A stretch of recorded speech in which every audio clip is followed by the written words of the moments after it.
it's about a mile and a half. It's about a mile and a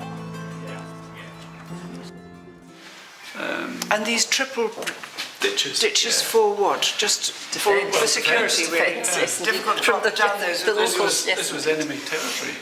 God, yeah. trade coming up the river and also by road. It's at a crossroads, in fact, of the main road up from York, Deer Street, and then there would be river traffic as well. Yep. Wow. So yes, it's quite a sight. Amphitheatre of its own. Yeah. But by this time, you say they're fighting the enemy, but surely the enemy, this was like pushing at an open door by the time they come up here. Well, you would think so, but I think it was probably mixed. I think some of the tribes would have been helping and other tribes would have been resisting. So and what is that? these are native settlements all round. Yeah. But this is the amphitheatre. We're very keen to emphasise the fact that the Romans didn't arrive into an empty landscape. There were people who lived here, they lived here for generations. Absolutely. This beautiful thing, might describe as Celtic art, were one of a pair of sort of big armlets for biceps for a proper Iron Age warrior. So they had their own style, but it doesn't survive in the same way the Roman stuff survives. No. And the Roman stuff is so glamorous that it always kind of finds its way to the top of the pile. So we've tried to emphasise and say that there were people living here, and they had their roundhouses were sophisticated. They had a style and a way of life, but they were subsumed pretty much by the advance of the might that was Rome. Yeah. And so we have a very small corner dedicated to the Iron Age, but then we move on to life in the fort.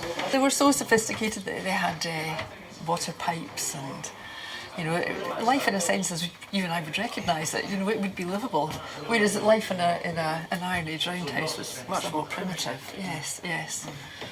Were all these Roman skills adopted once they'd gone? Did people? Well, did they sort of drop them away they again? kind of dropped them away again. It's funny how things just returned more or less to life as it had been before. Would be brilliant. No, that all was lost the civilization, and some people would say until sort of Georgian Victorian times. But the Romans. What is this? It's a lamp. It's an oil lamp, which could just be a little hook. You stick it into wood or plaster. Things of great beauty. I think it does to emphasise that the fort, we would imagine, was very military, very masculine, but actually it was more than that. It was more like a small town in that there were women and children. Life was quite sophisticated, and there was a real life to it, and it wasn't purely military. Just let me show you a fly through of the fort. That give you an idea of just how sophisticated the building actually was. It was occupied on and off over 150 years. And the reasons for that, building of Hadrian's Wall, and it was a frontier fort before the wall was built, and then it was a supply base to the Antonine Wall, which of course was built between the Forth and Clyde. But yeah, I mean, when you look at that and compare it to an Iron Age roundhouse, that's pretty sophisticated, isn't it? Hugely sophisticated. Tiles, the whole lot. Look at it. There's no doubt that there was a very active life within the fort. Fantastic. So yeah, we have Trimontium mouse. A mouse left an imprint in the tile when they were being made. Very sweet little mouse. But these for shearing sheep. These combs are for patting down while the fabric's being woven. A spindle whorl. So evidence of female crafts, if you like. But yeah, it's just evidence of the sophistication of the Roman life. The Roman world moved to Trimontium. It came in full force and stayed for a while. These are the centre parts of wheels, so lots of evidence of carts and whatnot bringing goods in. A scythe, which is quite an unusual thing. There are only 4 of them in Britain, and I think they're all from Trimontium. And they didn't have scythes here? We haven't got scythes? Not like that, no, not that kind of sophistication. And there you are, the shoes. Shoes, I can't believe it. Children. Look at that. And beautiful, look at the leather work, absolutely beautiful. Look at that. Evidence of jewellery, beads and whatnot. And look at this heavenly. I know. Do you know what? This actually was found on a native site. Why? I mean, was it war booty, or was it a gift to natives to keep them happy? Or it was found at Ruberslough, which is a native Iron Age fort, but these are all Roman. It's just a cooking set. That's basically what a soldier's cooking set would be. They cooked in groups of 8. There was not a huge mess kitchen as we might expect now, and they had beautiful, beautiful vessels. Beautiful, Aren't they? things. Aren't they heavenly? All of this done out in a frontier post. It's quite remarkable. So yeah, and the other big story about Trimontium is the way it was found and the way it was dug. We had a local lawyer called James Naughtie, who was an amateur archaeologist, for all that he was associated with the Society of Antiquaries in Edinburgh. He excavated the site between 1905 and 1910, and remarkably for an archaeologist, published his work the following year. And his book has become a seminal work. This is it. And a beautiful production, and that's actually become a collector's artefact in its own right. And what's featured here and here, this is a cast that he had made for himself. Trimontium is famous for the cavalry masks. It was mostly a cavalry fort, and they had these what we call parade helmets, but we now think they might actually have been worn in battle. Now, I think they would restrict vision to quite a great deal, and we'll see more evidence of this around the corner. But they fitted on over the face, hinged onto a helmet. Incredible protection. To protect your eyes. But fierce. I mean, imagine being face down, a soldier on a horse. And the great thing about Trimontium is that, as John alluded to, stuff was buried in pits, and these pits, because they excluded oxygen and they were so deep, they preserved stuff to a level which other sites have not been able to. So this horse, we reckon, was it's obviously done away with, piped through the head and killed, and the skull put in one of the pits.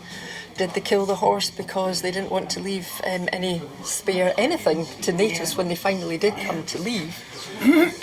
But yeah, the animal bones, the kids love the animal bones, so I was fascinated by them.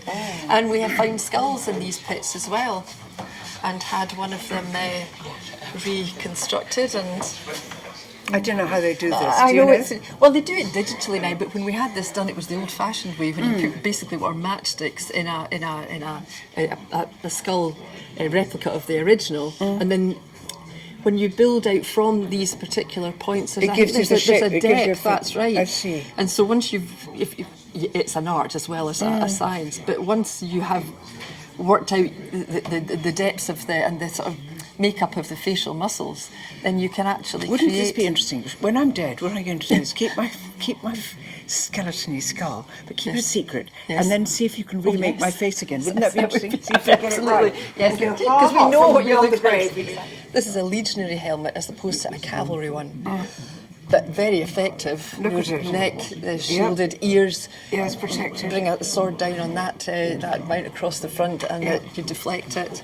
Very effective pieces of military equipment, but also beautiful. You know, they took great pride in all of that. Really beautiful. A shield boss, which would have gone in the centre of a shield, and this wonderful little Buccleuch, a dagger, of both the gladius and the Buccleuch were originally Spanish designs, and the Romans were very happy to copy anything that they saw that they thought was an improvement of what they already had, and make it their own. Sling bullets, they use all sorts of missiles. We put out replicas because I think it's good for people to see what they actually look like. But made so that it moves easily. And it's, as is this, the Lorica segmentata, it gives a little bit of freedom of movement. And these belts, even when soldiers were not on duty, they would wear that as a sort of symbol of their profession, if you like. That remained on, obviously, for protecting the bits that need protected. Absolutely. But and again, these items in this case here, these are cavalry. This is cavalry equipment, and again, these are from the Rhine. But I mean, look at the detailing on there, isn't it? Isn't it sensational? I mean, that's not a replica. That is the real thing. Oh my God. And this sort of face mask. And the scale armour as well, the little row of what looks like a brass necklace. That's another kind of armour, the sort of scale where these would be sewn onto a leather doublet, as it were. All And this you would have use been that. hand done, wouldn't it? All this. Exactly, exactly. And to fit a horse in a cutting. Quite all right. That's quite all right. That's right. This was not a very Roman have piece. these Slightly Roman, but not for children to collect. They're or sitting to- now, yeah, safe that's enough. fine. And those stirrups, of course, that's the other thing about it. They just have to learn how to hang on with their knees, basically. Yeah, Um, because you're but fighting. They did. But that would hold you on. It did. That would hold and you these on. things here would, fit over here. Yeah. So that these were protected. But again, a mighty efficient piece of equipment. Look at that sword. Yeah, a cavalry sword. Yeah. You wouldn't want to be at the wrong end of that, would you? God, battles must have been ghastly. I know. Just butcher's yards, don't you think? Just ghastly. This morning down at the children's, we've had a family fun day. What have we sold most of? Wooden swords. Kids still want to play with swords. I'm afraid so. Something's Okay, never do you want to changed. play with swords? Oh, you do? Okay.